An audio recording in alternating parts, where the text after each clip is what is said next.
Thanks for being here. Subscribe to Cheating Stories Best, so you don't miss new stories. Are all our years of happy family life just wasted? She won't dare do it. Today's story has a similar plot. Enjoy watching. Shannon and I met in college during our sophomore year and were immediately drawn to each other. She had thick brown hair, blue eyes, a beautiful face, and a slender, flexible body with long legs and medium-sized breasts. In a word, she was perfect, at least for me. But the main thing that made me fall head over heels in love was her personality. She was smart, cheerful, and funny. I could talk to her for hours about everything and everyone. We were best friends, and after 3 months of being together, Shannon gave herself to me in the back seat of my car parked behind the city baseball stadium. At that moment, it was the brightest moment of my life. Very thing was clumsy and awkward when our bodies finally connected. She cried, but not from pain, as she assured me, but from happiness. I'll never forget her words when I finally took her for the first time. "Oh, Stu, we did it." From that moment on, I had no doubt that Shannon and I would be together forever, or as it turned out, for 10 years. My name is Stuart Gray, but everyone calls me Stu. I was born and raised in a small town in the Midwest. I am exactly 1.80 meters tall and weigh 85 kilograms. I am considered quite handsome with my brown eyes and sandy hair. By profession, I am a contractor. I have my own small company with a permanent staff of 5 people. We primarily do interior remodeling for people who can afford it, and our work is considered excellent. Shannon teaches music at a local high school, and together we make a very good living. We have a beautiful home, and since we are both in our early 30s, we are planning to have children in the very near future. As I mentioned, the first 10 years of our marriage were wonderful. Our life was amazing, although I'm not going to exaggerate and say we did it twice a day or even every day. More like 3 times a week. But it was always loving and often passionate. We hugged every night, it was an unbreakable rule. And every morning, waking up next to Shannon, I was amazed at how beautiful she was and how lucky I was to have her as my wife. I can honestly say that, although I would prefer to live with her every day, if I had to give my life for her, I would do so without hesitation. I guess I'd better make that last statement in the past tense because suddenly, something hit me, something so unexpected and emotionally overwhelming that I still haven't fully recovered from it. As a contractor in the Midwest, most of our work occurs during the spring, summer, and fall months. People just don't like it when the interior of their homes is destroyed when it's -5 degrees outside and there's a meter of snow on the ground. For this reason, the vacations that Shannon and I took usually fell during the Christmas, New Year's, and spring break holidays. During the summer, when I was busy making money, Shannon would sometimes take a week off to visit her parents, go on a shopping trip with her 2 sisters, or take a summer lesson or 2 to keep her teaching skills up to date. Every winter, our favorite trip was somewhere warm. So, in the winter of our collapse, we chose an all-inclusive spa hotel in the Bahamas for 2 weeks in paradise for the 2 of us to reconnect in body and spirit. However, I soon realized how wrong this thought was. First, I must explain that before Shannon and I boarded the plane in Minneapolis, I not only had no idea but I would have called anyone a liar and spat in their face if they dared to imply that there was anything wrong with our marriage. That's not true. We were the perfect couple, so madly in love with each other and deeply connected in every way that it was as if we were one person fused from 2 bodies. Our union was so strong that nothing on earth or in heaven could come between us. I guess I just forgot that there was also a hell. And although I didn't know it at the time, I was teetering on the edge, ready to fall into the molten abyss. My first inkling that something was wrong came when I checked in at Minneapolis-St. Paul International Airport. The line was long, with many trying to trade the extreme cold for tropical warmth.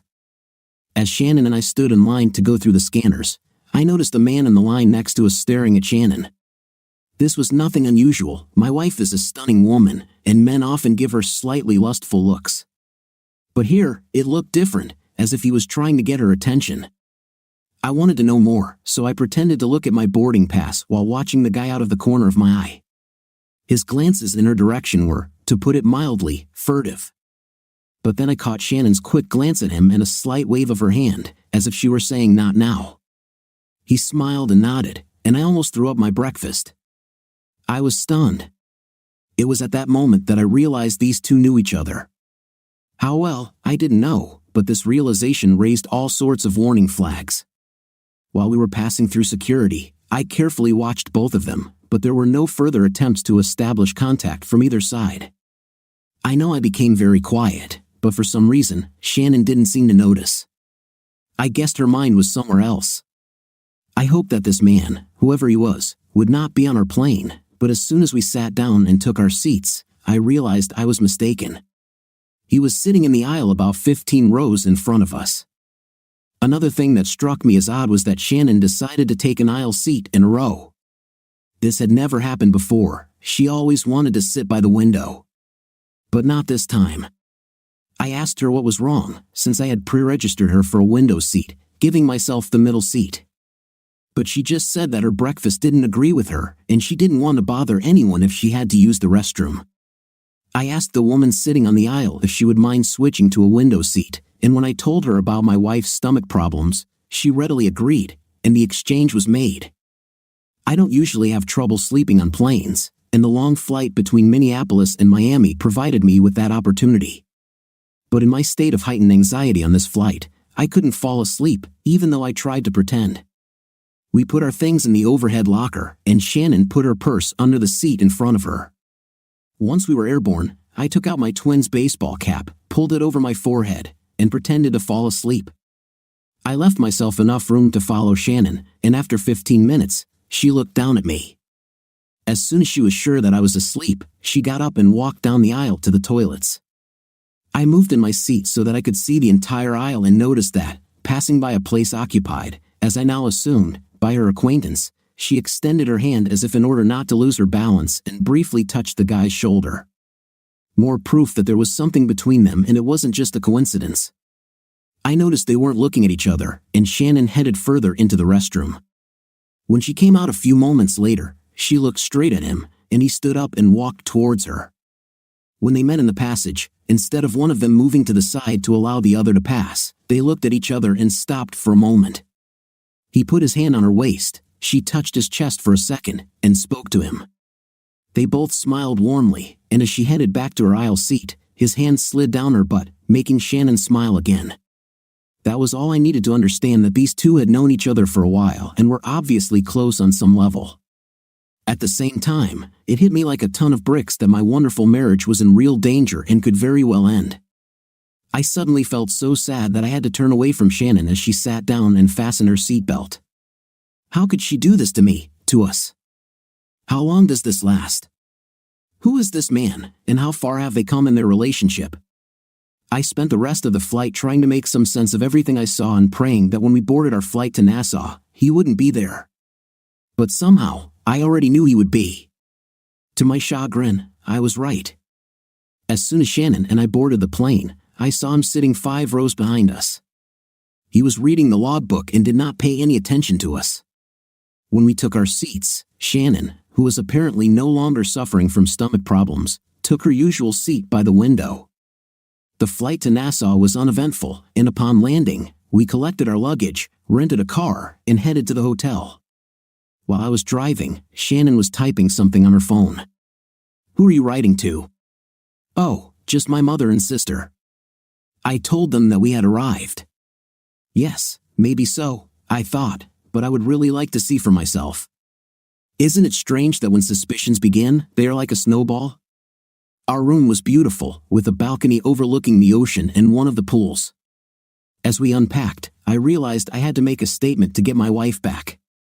So I walked over to Shannon, hugged her, and kissed her neck. "Do you know how much I love you?" Shannon turned to face me and lightly pecked my lips. "I love you too, baby," she said. A strange light appeared in her eyes, as if she were not next to me. Goosebumps ran across my skin. "You know that I would never do anything bad to you, right, Shannon?" She shuddered slightly. "I know that, Stu, and I know that you would never harm me or our wonderful marriage," I told her. And she shuddered again, and I saw tears appear in her eyes.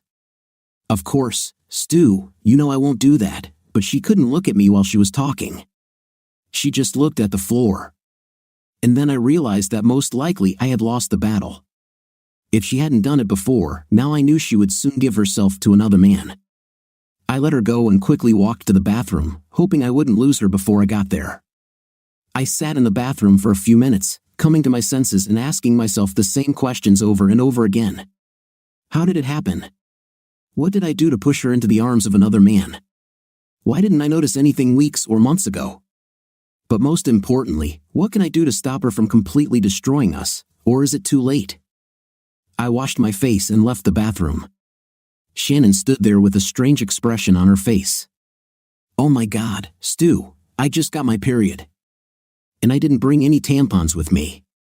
What? I asked. You just got your period, Stu, but you only experienced it a week ago. How could it start again? I don't know, but sometimes this happens. Maybe it was the excitement of the holiday. I need to go to the store and buy tampons, and she left, closing the door behind her. My first thought was that maybe this was a good thing. This would slow down the romance between her and her boyfriend, whoever he is. My second thought was, wait a minute, this just can't be true. In all the years that we lived together, this had never happened to her. She was on pills, and her periods were always regular like clockwork. Then why would she make all this up? Unless she decided that her period would prevent me from insisting on that she could devote all her love and passion to her new man. This is how it should be. And if so, then she is not the woman I married. No one can be so treacherous and cruel. She must really hate me if she allows herself to let me plan and pay for this trip so she can cut me out of her life and give everything she has to a man I've never even met. I felt completely lost, like I was losing my mind. Who was this woman whom I loved with all my heart for over 10 years? Looking around the room, I saw that she had left her cell phone next to the TV. I turned it on, not knowing if she had changed the password, and found that there was no other mistake on her part. I went to her messages and read the most recent ones from someone named Anthony Eisner. I pinpointed my finger at the beginning of the correspondence that began when we were still driving in the car to the hotel. Anthony, hey babe, oh my God, you look. I can't wait to have you as mine. Shannon, you brat. You're the reason Stu almost caught us at the airport. Anthony, I couldn't help it, Sean. I look at you and feel how soon you will be in bed with me. I almost kissed you right on the plane when we were standing in the aisle. Shannon, Stu was fast asleep, so he wouldn't have noticed, but it might have looked bad to others. I really liked the way you gave my butt a little squeeze, a little preview of things to come. LOL. It's time to go, we're almost there. The conversation between them resumed once we were in our hotel room. Anthony, I'm in the lobby, are you there yet? Shannon, in my room. Stu is in the bathroom, he's acting strange. Anthony, what's the difference? What are you going to give up, Stu boy, so I can have you all to myself? Shannon, I told you from the very first time we were together that I couldn't and wouldn't do this, Tony. Stu is a wonderful husband, he loves me, cares for me, and gives me a standard of living that you could never offer. Anthony, but I'm better than him in bed. Shannon, oh God, yeah, no one can do it like you, baby, you know. But no matter how good you are, believe me, you are the best. But I need more than just your hot, and that's what Stu gives me. Stu and I are getting ready to have kids, so the next 2 weeks are just for you, baby. I told Stu I'd stop taking the pill when we got home, but I actually stopped taking it almost 3 weeks ago, so now you have a chance to give me your child. If you can make me a baby in the next 2 weeks, we'll have it, and Stu will raise it thinking it's his. Anthony, you're so obscene, Sean, but I love it.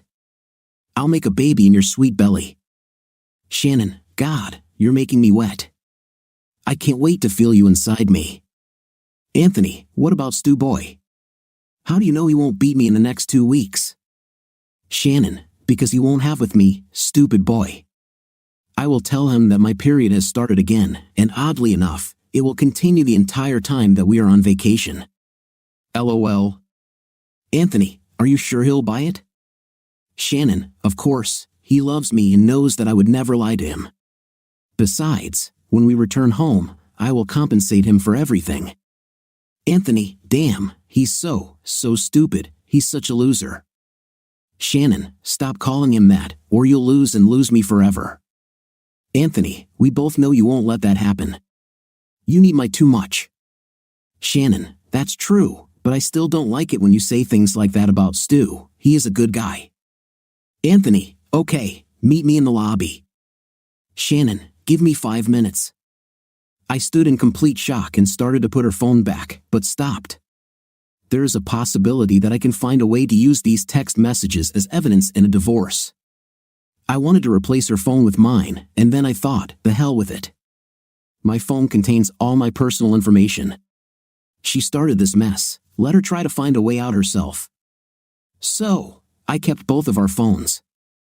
I figured it wouldn't take long for her to realize her phone was missing, but by then, I'd be long gone. I felt bile rising in my throat, causing me to vomit. I walked to the window and looked out at the beautiful Caribbean Sea. 8 hours ago, I was the happiest man on earth, preparing for 2 weeks of romance in the tropical sun with the love of my life, my wife, my soulmate, and now, my world had collapsed. I have never felt so alone, shocked, and angry in my life. I wanted to hurt them both, destroy them for making a pathetic fool out of me. Luckily, the rational side of my brain gradually took over. Divorce was inevitable. There was no way I was going to end up with the cheating who was previously my loving wife. But I wanted more. I wanted revenge.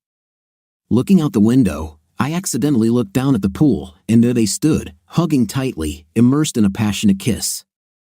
Anthony lowered his hands to caress Shannon's.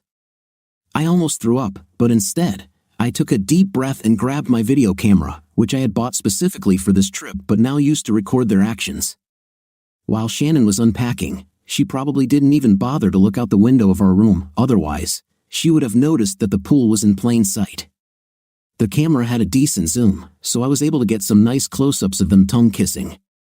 It made me sick to watch, but I used it against them later.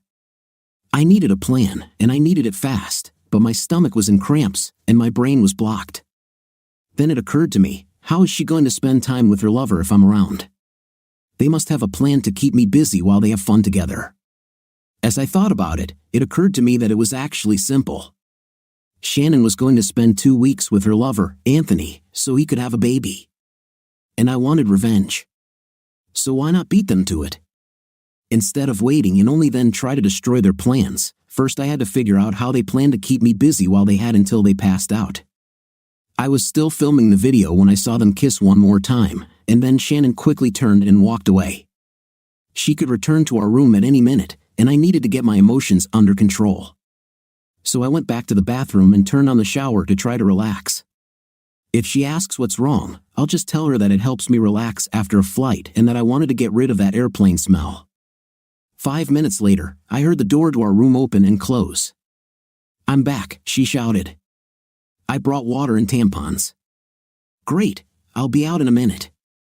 Why did she bring us water? Bottled water is provided in all rooms at the resort. And then it suddenly dawned on me, she plans to me with illegal substances.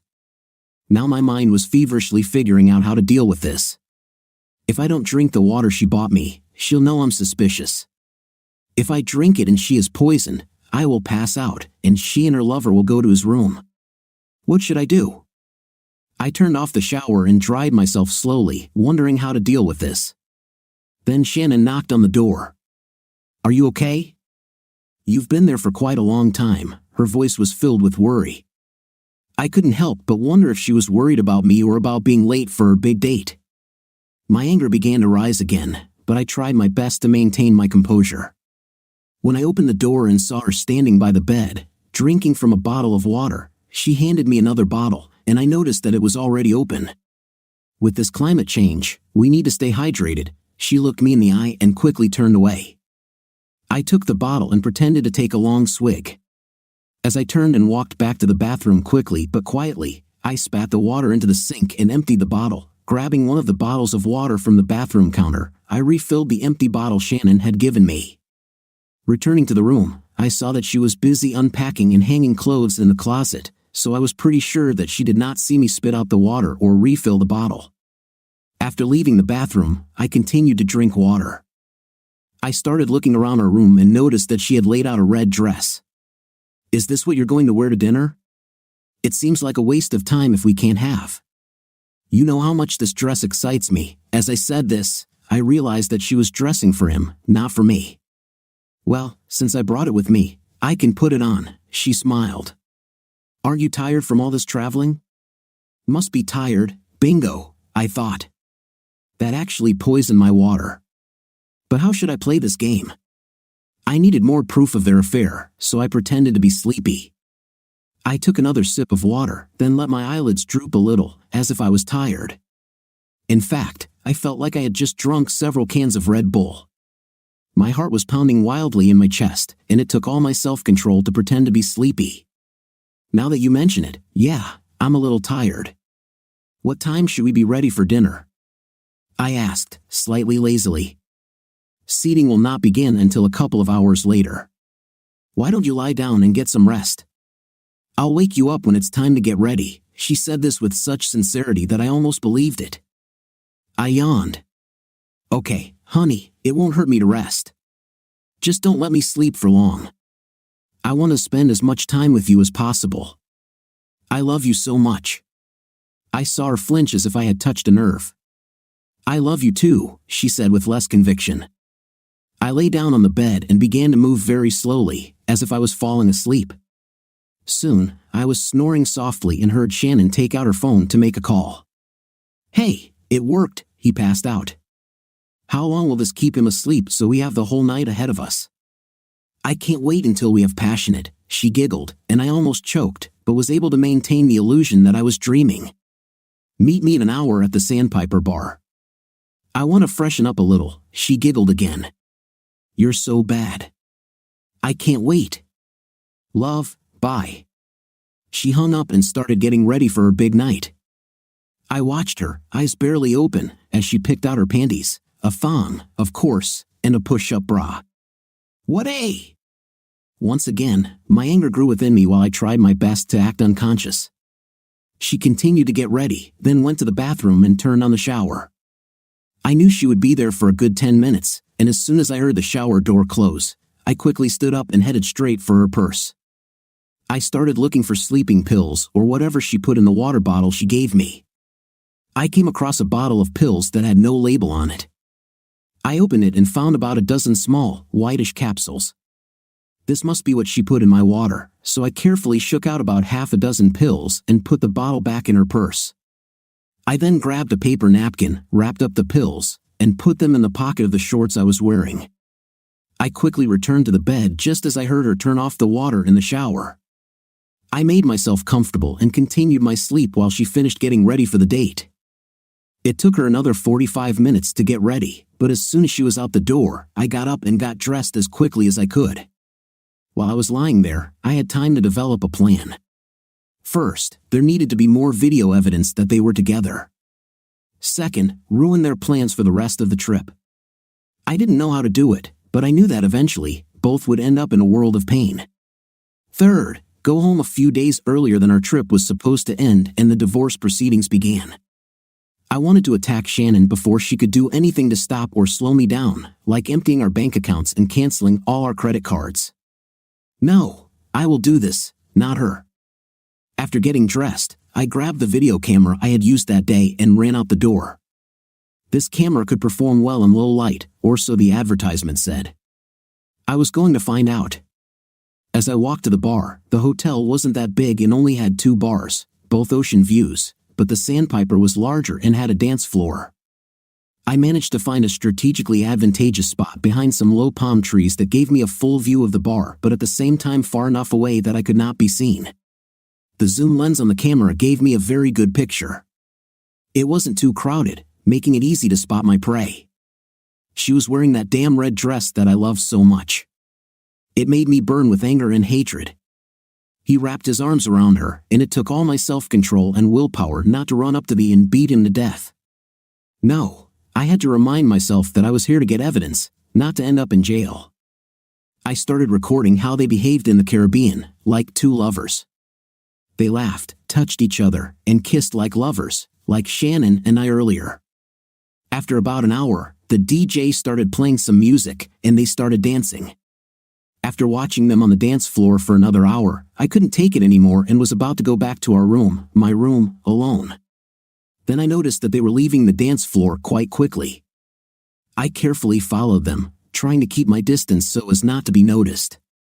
As I followed them, they stopped from time to time to kiss and caress each other, and I recorded their actions. They soon reached his room, located at the back of the hotel. It was smaller than ours and was located on the first floor, from where there was no view of the ocean. This guy must be on a budget, I thought. They entered his room, and I quickly moved closer to see if I could look inside. Luckily, the curtains weren't completely closed, and the window was slightly open, so I could hear their conversation and was able to record everything that was said.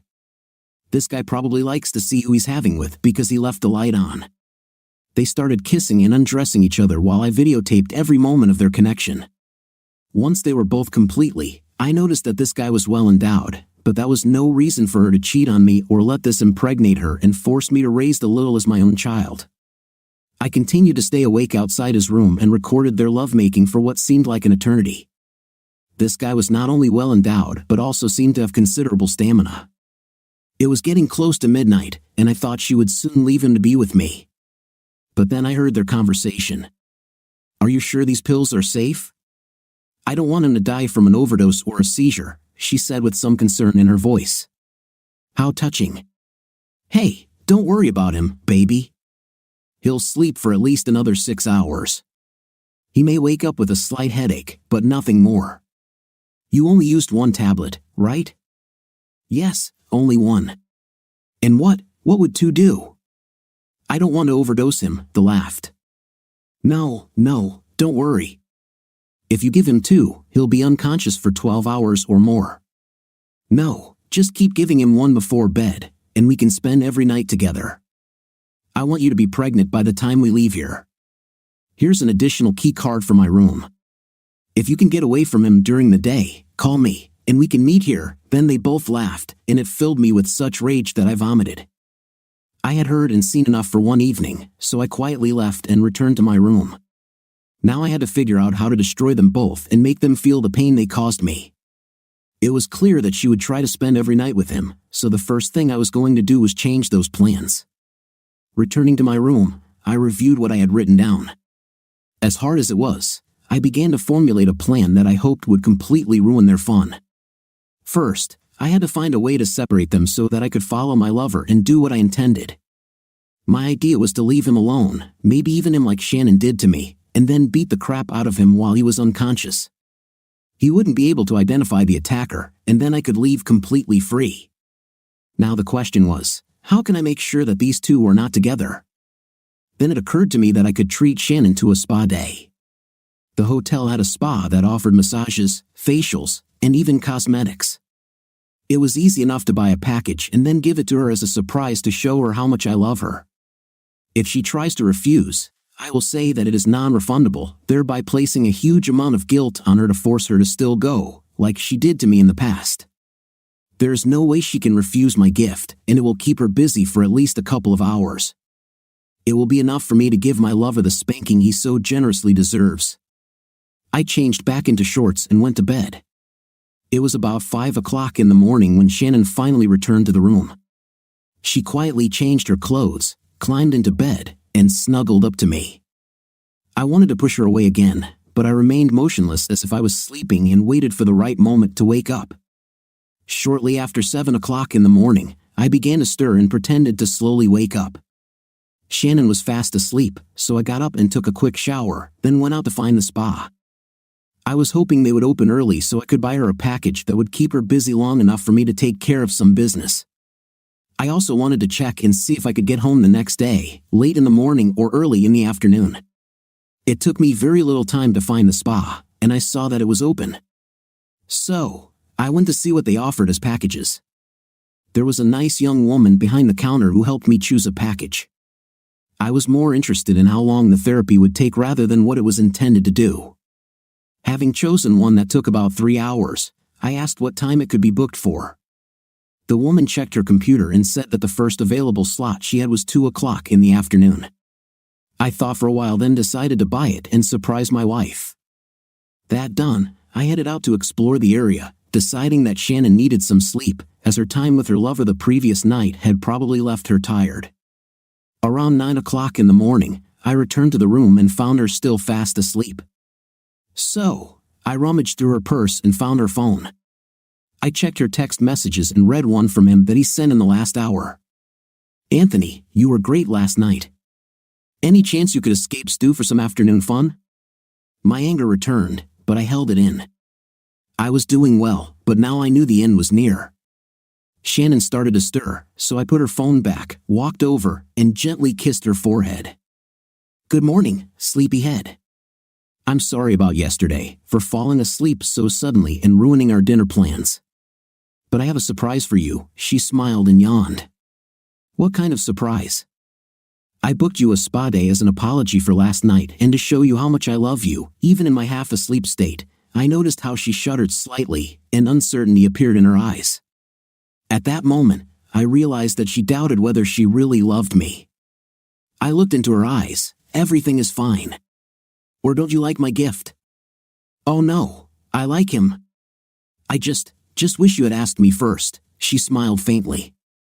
"If I had done that, it wouldn't have come as much of a surprise to you. Look, this doesn't mean you need to run to the spa right now. I've made a reservation for 2 o'clock today, so we can spend some time together." "Fine," she nodded. "Thank you. You are very caring. Well, why don't you clean yourself up, and we'll go have breakfast?" I got out of bed when she sat up. "Okay," she said, also getting up, grabbing her purse, and going to the bathroom. I already knew what she was up to, but I didn't want to make her suspicious, so I went to the window and saw an interesting sight. Anthony was standing by the pool, chatting with 2 young women and looking at his phone. Then I saw him typing, and suddenly he put the phone away. She must have told him about my unexpected gift, but he didn't seem too upset. His attention soon returned to the 2 women, who seemed to be laughing happily at something one of them had said.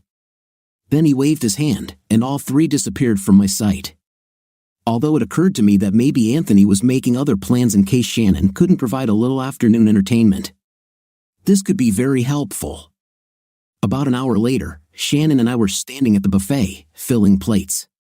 Well, I was the one who filled mine, and she only took fruit and coffee. "Are you hungry, baby? Is it because of your period?" I asked. Yes, that must be so. I really don't feel like eating." She got distracted. I couldn't help but wonder what Anthony wrote in his message because it seemed to bother her. Well, it didn't really matter since my plans seemed to be having the desired effect on them, or at least on her. After breakfast, we decided to walk along the beach and look at the ocean. I took my camera with me and photographed the beach, palm trees, and Shannon.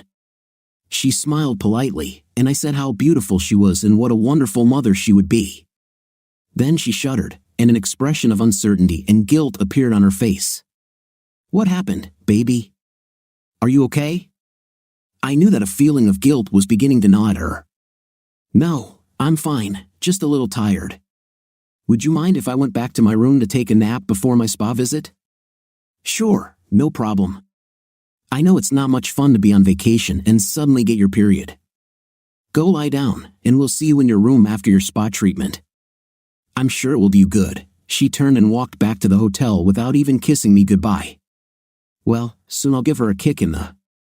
Now all I had to do was find Anthony and make him pay. Continuing to walk along the beach, lost in my thoughts, I saw 2 couples walking towards me. The women I recognized were the 2 who had spoken to him this morning. Now they were with 2 very large guys who looked like they could be the Vikings quarterback. As I got closer, I began to hear their conversation. "Come on, baby, don't be like that. Did you know that Dave and I wanted to go deep sea fishing, and they had 2 spots available? We'll be back before dinner," one of the guys said. "Yeah, it's always like that. You guys go off and do whatever you want, while we're hanging out here at the hotel," one of the women complained. "Baby, there's a lot you could do here. Go to town for shopping, relax by the pool or on the beach. Heck, you could even use the gym they have here," the other guy suggested. "Are you saying that I'm fat? Is that what you mean?" the woman snapped. "No, baby, not what I meant. It's just that you could do a lot of things here, that's all," he tried to backpedal. As they passed me on their way back to the hotel, I had already realized that he had lost the battle. But I still continued to beg for his desire, but to no avail. After wandering around the beach for a while, I decided to go back and see if I could find out how her lover was doing. I was afraid Shannon missed her spa visit and would be with him. But if that was the case, maybe I could get some more videos of the two of them together. I wandered around the hotel for over an hour and then ended up in front of Anthony's room. I heard voices coming from inside, but not Shannon's voice. I carefully prepared my camera and walked closer to the window. It was very risky because it was daytime and more people could pass by and see me. I decided that the best thing to do would be to mount the camera on an outside windowsill, pointing into the room, and just let it record on its own. Once the camera was set up, I walked down the path and found a spot where I could watch his door and see who was coming out. Time seemed to drag on forever, but my calm was rewarded.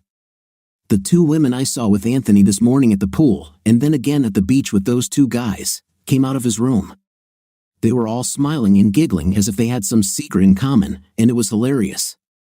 As soon as they left, I went and grabbed my camera and headed back to my room. Shannon wouldn't be back from her spa treatment for almost another hour, so I had time to review what I'd written down. There, returning to my room, I pulled out my laptop and downloaded all the videos I had recorded since our arrival onto it. It was mostly Shannon and the idiot, but then I watched what I just recorded.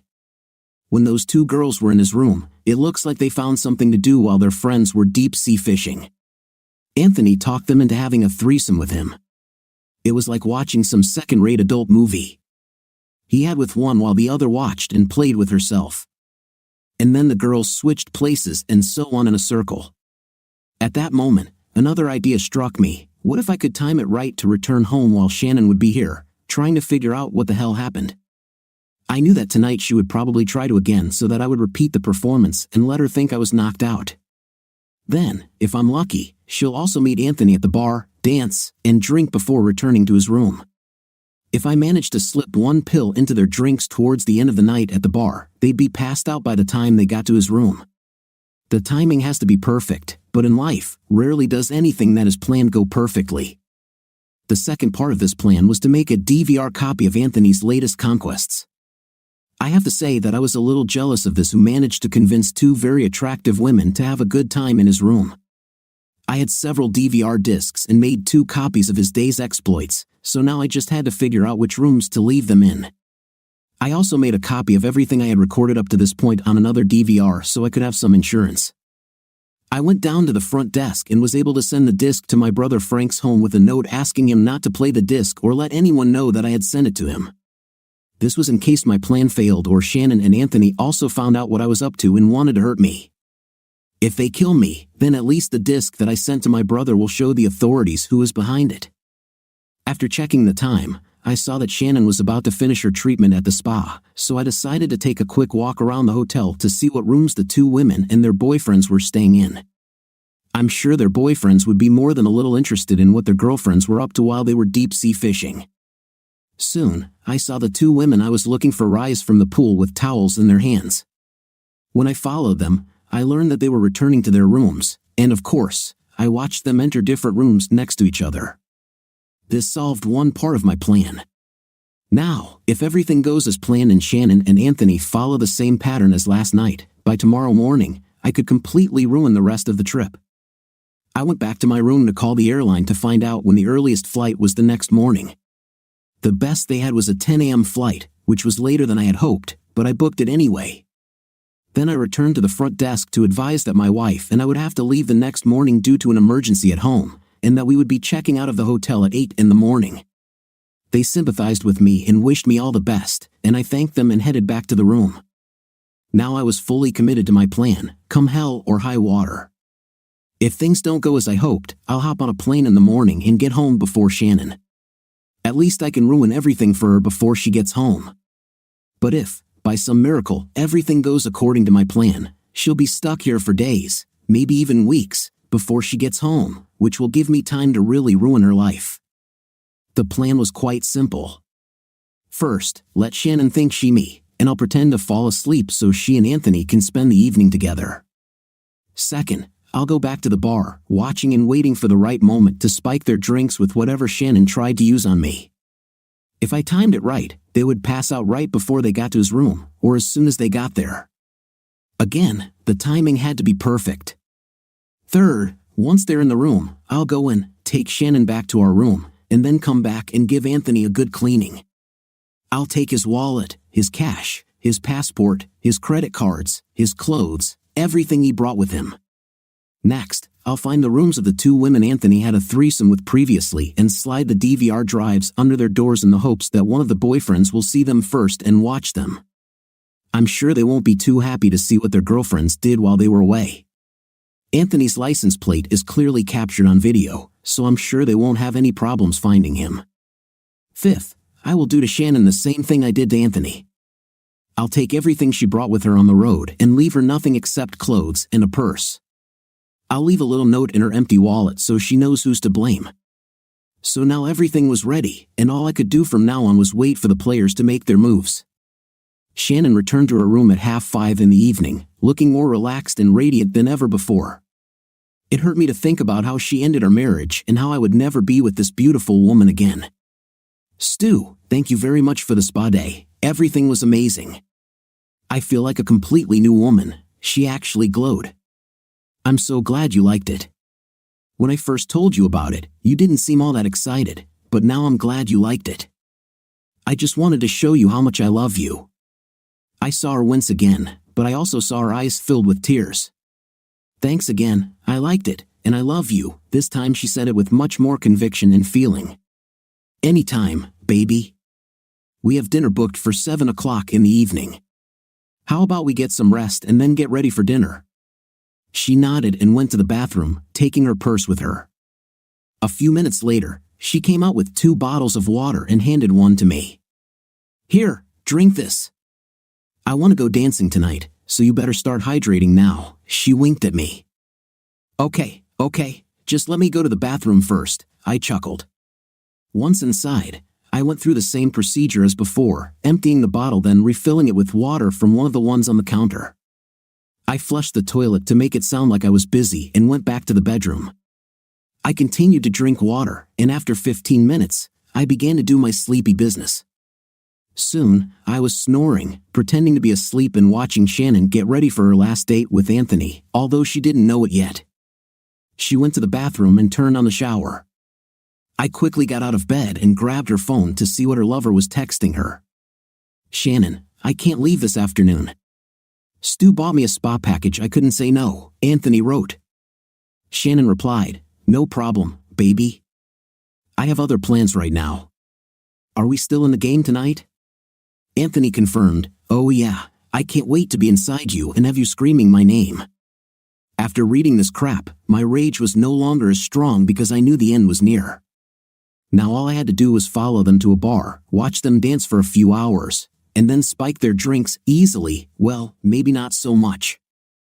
I rummaged through her purse and found Anthony's room key card, put it in my pocket, and put everything back in its place. Shannon took a little more time to prepare herself, and then she did something completely unexpected. She sat down on the bed next to me and gently touched my cheek. Baby, after this week, I'll be all yours, I swear. I just needed to get this out of my head before we had kids. I'm sorry I couldn't tell you and that you wouldn't understand, but I have to do it. The next few days are for me. I'm sorry I couldn't tell you, but I know that if you find out, you'll leave me, and I need you now more than you know. I love you so much, but I really need to do this, she whispered. At first, I thought that she might have realized that I was awake, but then I realized that she was trying to relieve her own guilt.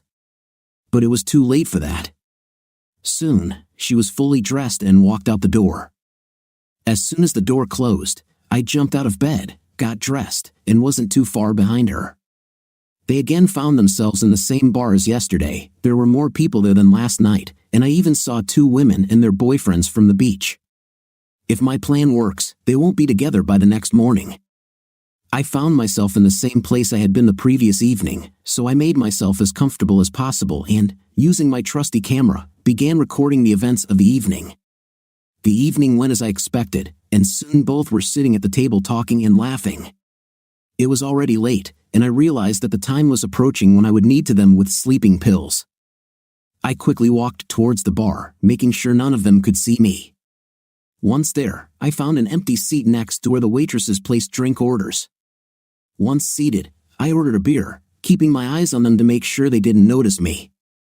As I watched them, I noticed a waitress stop at their table to take their order. After receiving it, she immediately returned to the bar and told the bartender what she wanted. I was lucky that this was her only order. I listened to what she said to the bartender, and then when he walked away to fill the order, I called another bartender over and ordered the exact same drinks. The first bartender placed the drinks on the waitress's tray. She was distracted while talking to another waitress. My drinks were brought. I paid for them, then I took one drink and, blocking it from prying eyes, opened one of the capsules and plopped it into the drink, stirring the powder so that it dissolved better. It sizzled slightly but mixed perfectly with the drink. I did the same with the other one and was ready to trade with a glass in each hand. I began to push past the waitress, keeping myself between her and the bar so I could make the exchange. I was quick, and fortunately, the bar was crowded enough that no one noticed my actions. I moved away from the waitress and turned around, giving her the opportunity to take the drinks to the happy couple. I just as quickly walked away from the bar and returned to my place in the distance to watch and wait. The waitress brought them their drinks, and I watched, hoping I had timed it right. It was just after 1 o'clock in the morning, so if the medicine worked as I hoped, they would be unconscious until 11 o'clock in the morning or so. It would be great if they got to Anthony's room before they passed out. They sat sipping their drinks, and I was starting to get nervous. What if they don't finish their drinks? Will they have enough to create the desired effect? Then Anthony leaned over and said something to Shannon. She smiled, and they both quickly drank what was left and left the bar. God bless. I moved quickly to keep up with them as they seemed to be in a hurry to get back to the room. This time as I followed, I noticed that Shannon began to stumble and seemed to be having trouble maintaining her balance. Anthony took her hand, threw it over his neck, and supported her with his arm around her waist. By the time they reached his room, Anthony, too, began to sway slightly. My timing of their drinks was timed perfectly, so now all I had to do was wait for the full effect. By the time they reached his door, she could barely stand, and he was stumbling more and more as he walked.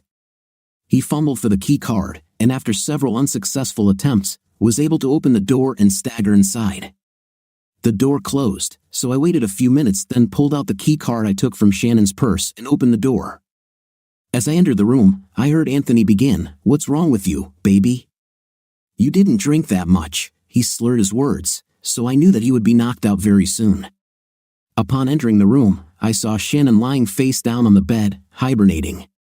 Anthony shook her, trying to wake her. "Come on, baby, it's time to make a baby." He looked back and saw me coming in. "Hey, who the hell are you?" He started to straighten up and almost fell. "Just her husband, the idiot. Now be a good boy and pass out so I can get her out of here." As if on cue, he slowly collapsed to the floor and didn't move anymore. Moving closer to the bed, I found his phone lying on the floor next to him. When I picked it up, I wanted to see what he had on it in the form of text messages and photos. Soon, I was scrolling through hundreds of photos, most of them innocent enough, but then I got into the mud. He had a folder with dozens of images of women in various stages of undress, some performing acts such as playing with themselves. I didn't recognize most of the women, but I did find a few photos of Shannon as well as some of the same acts. As I continued to look through the photos, I began to recognize some of the women as teachers from the same school Shannon taught at, as well as the wives of several male teachers. Well, this is interesting. It seems Anthony is a walker when it comes to other people's wives. Everything was going to end very ugly. I looked through his contact list to see who was there and decided that these photos, except my soon-to-be ex-wife, should be shared with everyone on his list. It took me a few minutes to tag and send all these photos to all these people, some of whom were the husbands of the wives he was photographing. When he returns home, a pleasant surprise awaits him. I sent photos and videos of Shannon to her phone and then from her phone to mine, those that I later used for my own purposes, you could say blackmail. After turning off his phone, I started gathering all his belongings, clothes, toiletries, and all the other items he had brought for this trip and just casually stuffed them into his suitcase. I also searched his pockets and took all his cash, wallet, credit cards, driver's license, and passport. I knew that without a passport, it would be very difficult for him to leave the island. After finishing filling his suitcase, I turned to Shannon. She was still lying face down on the bed, one leg dangling. I very carefully turned her onto her back, then picked her up and carried her to our room.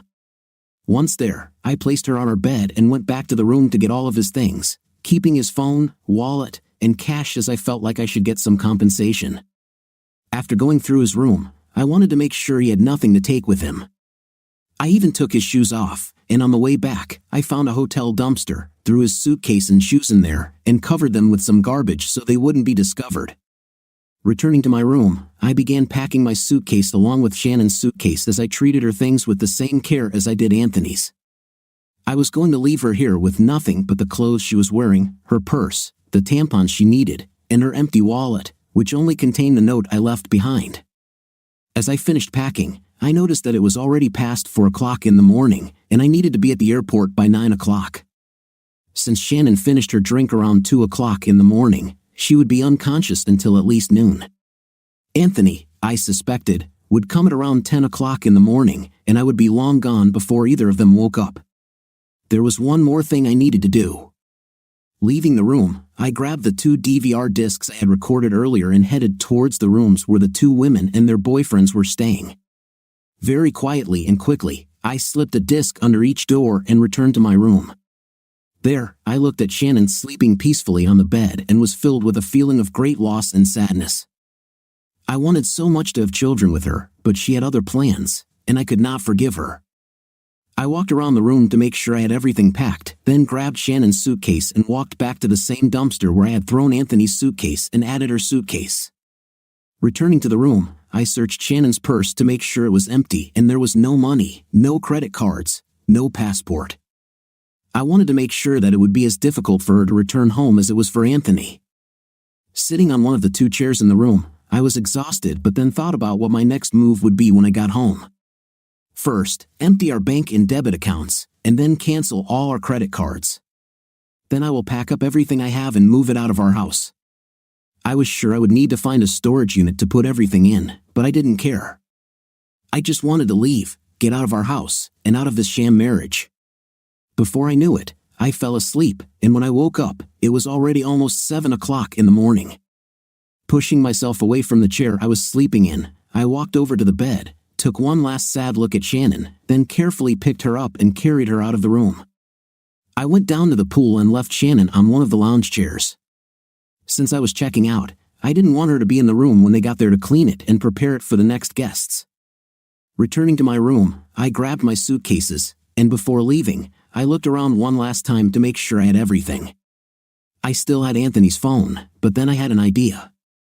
Back at the pool, I grabbed Shannon's phone and started sending all these photos and videos to everyone on her contact list, with a few exceptions.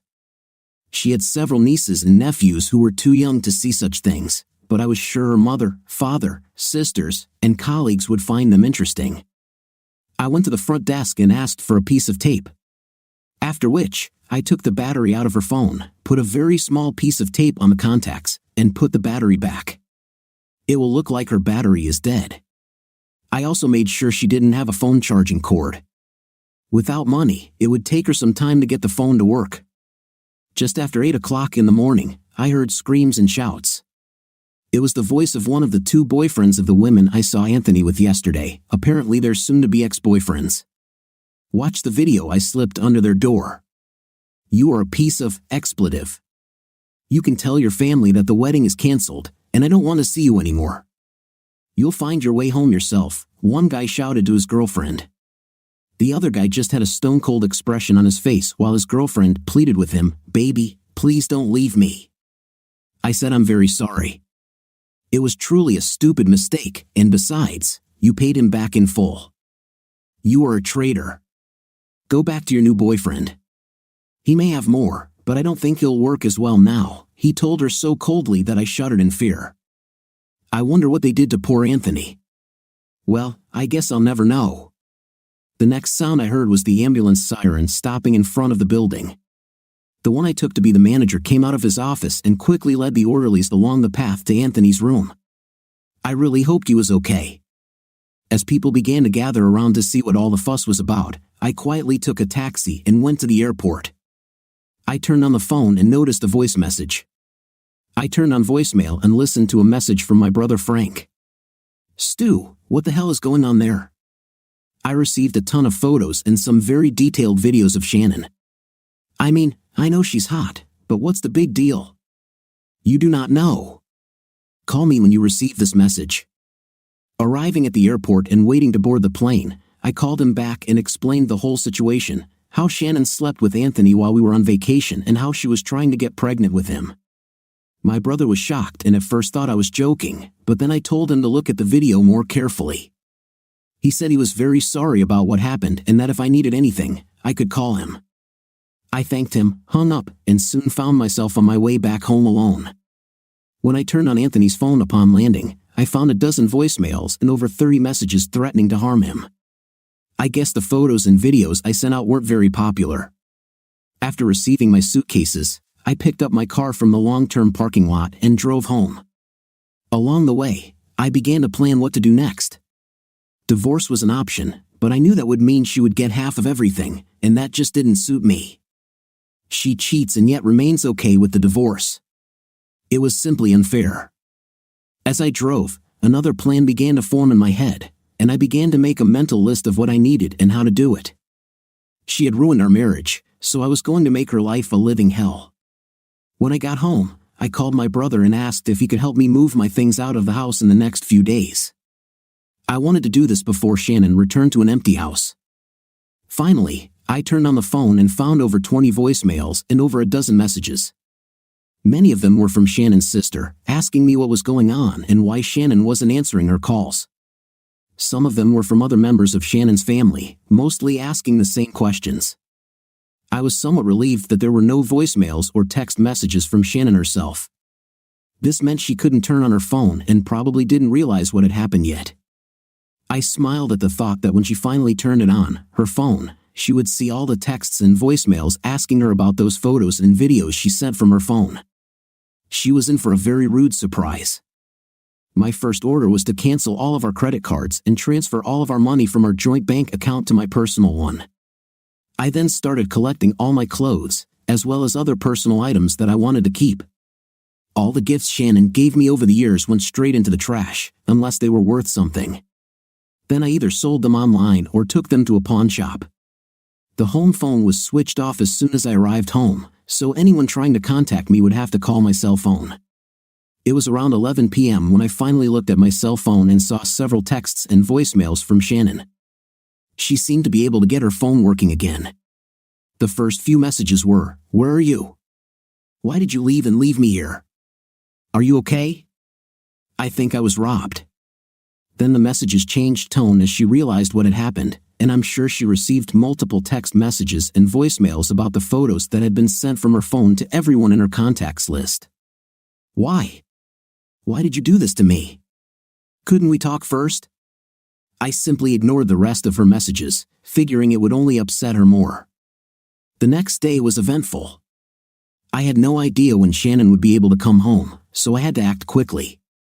First, I purchased boxes to pack the remaining items and rented a warehouse large enough to hold it all. Then I went to the bank and made sure that there was very little money left in our joint account.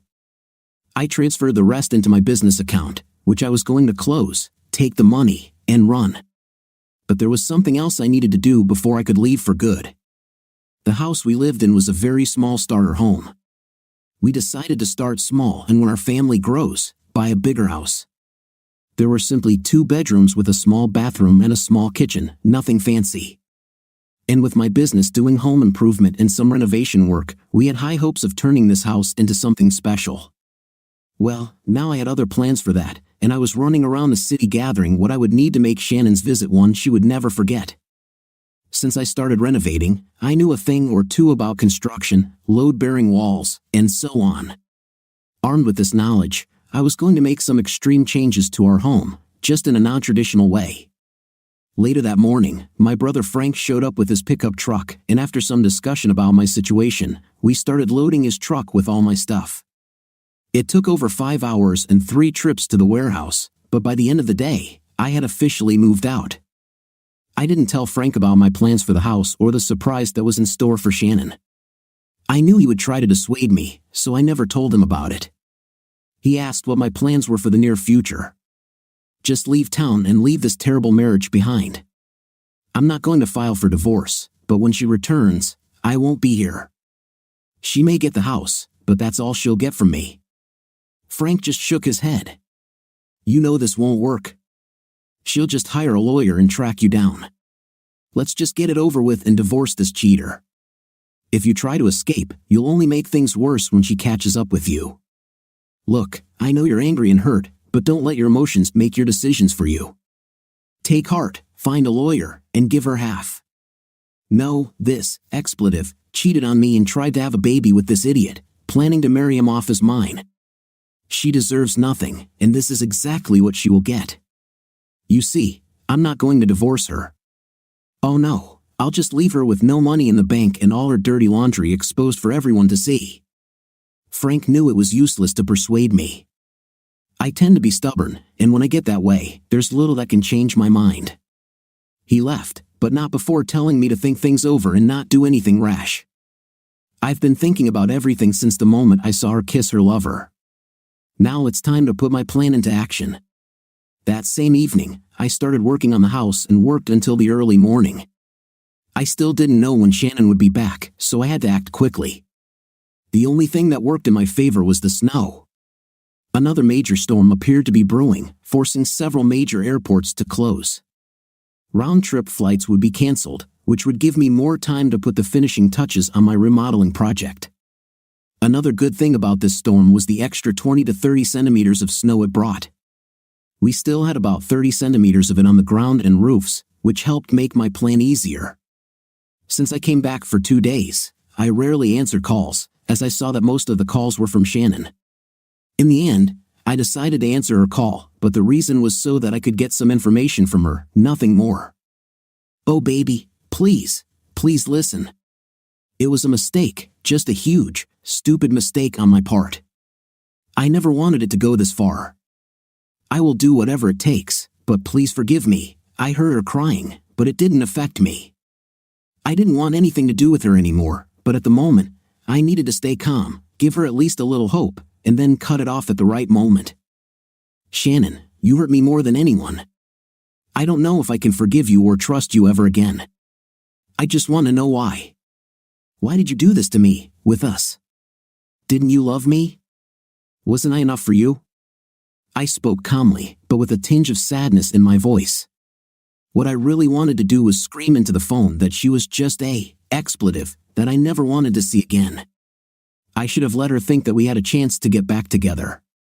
Baby, please let me explain. None of this meant anything, and he didn't mean anything.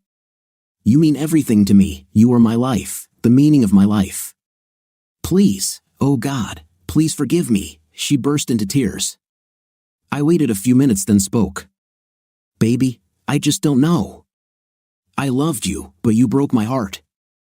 I don't think we can fix everything. No, baby, we will fix everything, and we will have an even stronger love, a stronger connection between us if only we can survive this. Please, baby, can you at least wait until I get home so we can talk? I heard the desperation in her voice. I don't know. When are you coming back? Well, there is one problem. I have neither a passport nor a plane ticket. Now my sister is transferring some money to me since all my credit cards have been stolen. Oh, that reminds me, please call these credit card companies and ask them to block my cards immediately. It's amazing how she went from asking them to take her back to ordering them to cancel her credit cards. What a thing. Okay, I'll do it right now. So, what, you have no idea when you'll be back home? I think in a few days. I talked to the American consulate here, and they will issue me a new passport. Call me when you leave. Fine, I will do so. Stu, yes, I love you. See you when you get home. I hung up. This means that she will return only in a few days. Perfect, I thought. This will give me enough time to make sure my home improvements are done and that I can do a few things to help me start a new life without her. The next day, Frank called to see how I was doing and to invite me to dinner. I agreed since I had not eaten home-cooked food for over a week. I was living on pizza and Chinese food. And when I finished talking to Frank, I assured him that I wasn't going to do anything rash. Then Shannon called. "Hey baby, I just received news that in a couple of days, I will be issued a new passport. Now all I need is a plane ticket home. I can be with you in a few days, and if I catch an early flight, I will be home later in the evening. Will you meet me at the airport? I really want us to talk as soon as possible." "This is not a good idea, Shannon. You should ask your sister to pick you up and take you home." I just led her on. "By the time she gets home, I'll be at least 100 miles away." "Okay, baby. I love you, and I know that if you give me a chance, we can get through this." "Okay, Stu." "Yes, of course, we'll talk, and then we'll see." No promises. I lied, just like she once told me. I now had a good idea of when she would be home, which gave me plenty of time to do some more stuff to cover my tracks once I left town. First, I sold my truck, which I use for work, and bought another one used and in good condition but registered it in a friend's name. Secondly, I had to tell the guys who worked for me that I was closing the business due to my upcoming divorce. I was sorry to leave so quickly, but I couldn't leave without telling them what happened and why. Then I called an old friend from college who now lives in Colorado. When we graduated from college, he said I should come and go into business with him. He said that with all the houses in winter and apartments in summer, we would have work throughout the year. He was happy to hear from me but surprised by what happened between me and Shannon since he knew her when we were dating and always thought we were perfect for each other. I asked if he was satisfied with college graduates or if he actually needed a good assistant. He said that now that marijuana laws had changed, his workload had tripled in the last year, and he would be more than happy for me to come and work for him. I asked if it could be unofficial because I wanted Shannon not to find out where I went and not to receive any money from me. Everything was arranged, and all I had to do was leave. Shannon called me several times a day to tell me she loved me and asked me to forgive her. She also gave me daily information about when she would be home and that when she returned, I would be the only one for her entire life. The day before she came home, I loaded up my new truck and emptied the house of all my stuff. Everything that was left either belonged to Shannon or was crap I didn't care about. I left very early in the morning because I wanted to leave the city without anyone noticing. I told my neighbor across the street to record Shannon's return home as a favor. I told him I would call to let him know when she was coming, as I had a surprise for her. He had no idea what had happened or that she and I were having marital problems and happily agreed, saying that he would expect my call the next day. Everything was ready when I left the city and headed south to my new life without Shannon. It would take me at least 2 days to get to my friend's house, and by then, Shannon would already be home. Along the way, I felt less angry and more at peace than I had the previous week. Ever since I saw Shannon and Anthony poolside together, I felt like my life had been flushed down the toilet, and now I started to pull myself out of that cesspool of despair. Shannon called around noon and said she would be home tomorrow around 4 p.m. She asked again if I would pick her up at the airport, but I told her I had some things to do and would be back home after her. She can just come in when she gets there. I then called my neighbor and told him to be ready with a video camera to capture the surprise I had in store for my wife the next day. I was in Colorado, and only an hour away from my friend's house, when Shannon called. The house just collapsed, folding in on itself. It must be because of the snow. I had barely inserted the key into the lock and turned it when I suddenly heard a loud crash and the roof fell in. "Oh God, our house is gone," she cried. Well, Shannon, don't worry. I'm sure your parents are still waiting for you in their room. As for me, I have already taken other measures, I said cheerfully. What are you talking about? Our house is gone. How can you be so happy? Now she was starting to get angry. Fine. My renovation went just as I planned. I arranged it so that the house collapsed in on itself when you unlocked the door. I set up temporary bracing in the basement and then used a chainsaw to cut off all the nails in the floor. The lock on the front door was connected to a switch that turned on a winch that I bought very cheaply at a pawn shop. Then, using a pulley and some ropes attached to temporary supports, as soon as you turned the key, the winch turned on and our house collapsed. You see, dear, our house didn't just collapse on its own because of the snow. I had a hand in it. You see, I did to our house what you did to our marriage. Good luck in your search for a new home. As for me, I have almost reached my new home. At that moment, I reset it and called my neighbor. Stu, you won't believe what happened. Your house just collapsed. I guess it couldn't handle all that snow, but there didn't seem to be much of it, at least not enough to cause that much damage. Look, I videotaped the whole thing, and luckily, your wife is okay. She was trying to open the door when it all happened, and it was like bang, and it just fell in on itself. He was so excited. I told him to email me the video when he got a chance and that I would like to keep a copy of it. After talking with him, I turned off the phone and continued on my way to a new life. It's been almost 3 years now, and I've built a comfortable life for myself here in Colorado. I keep in touch with a few friends in Minnesota and keep an eye on what's going on. I didn't want to contact any of the family members directly because I was sure they would tell Shannon where I lived.